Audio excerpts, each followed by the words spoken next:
बहरहाल आपने एक चीज़ जरूर देनी है कि वो जो जेल का खाना है उसकी वजह से काफ़ी मेरी तबीयत ख़राब है और अभी भी बड़ा मुश्किल से मैं यहाँ पहुँचा हूँ।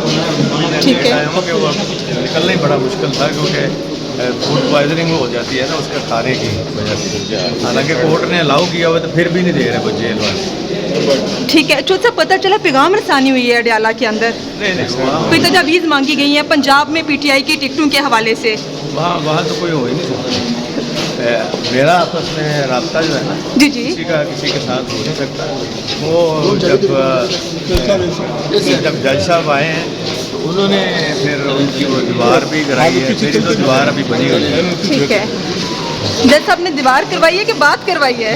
बात नहीं कर रहे सकते। ठीक है, वो उन्होंने दीवार कराई है उससे कुछ बेहतरी हुई है उनकी। क्या कहते हैं, पीटीआई के साथ रहेंगे या छोड़ देंगे?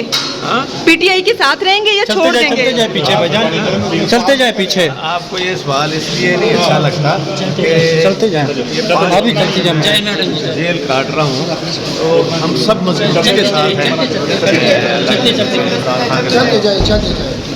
कोई किसी को घबराहट नहीं है और अभी जब इलेक्शन की डेट जो कि कह रहे हैं कि जल्दी आ जाएगी और इलेक्शन का माहौल बनेगा तो सब कोई इंशाअल्लाह ताला गांधी के बगैर तो हाथ बांध के तो इलेक्शन नहीं होता।